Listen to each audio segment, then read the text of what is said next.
তো hey guys, আমি আবার চলে এসেছি ফ্যান্সি বাজার। বলছিলাম তোমাদের সাথে শেয়ার করব ফ্যান্সি বাজার গিয়ে আমি কি করছি কি নিচ্ছি না।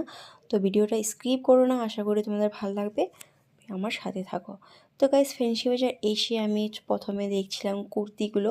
তো এখানে কুর্তি কালেকশন খুব ভালো ভালো ছিল, ভালো লেগেছে কুর্তিগুলো। কালারগুলো খুব মিষ্টি কালার ছিল, ভালো লাগছে। তো এই বাজারটা আমাদের আসলে না মনটা একদম খুশি হয়ে যায়, কেন কি এখানে কম দামের থেকে মানে সব পাওয়া যায় এখানে। এখানে মানে তুমি মানে আসলে প্রত্যেকটা জিনিসই পাওয়া যাবে।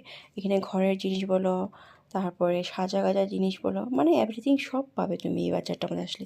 এটা বলতে পারো লুট বাজার। এই বাজারটার মধ্যে আসলে মানে মনটা একদম খুশি হয়ে যায়। তো চলো যাই হোক, আমি এখানে কুর্তি দেখছিলাম, আর কুর্তির কালারগুলো কিন্তু খুব মিষ্টি কালার ছিল। কিন্তু একটা কুর্তি দেখেছি, তো ওই কুর্তিটা আমার ভালো লাগেনি, আর ওইটা একদম বড়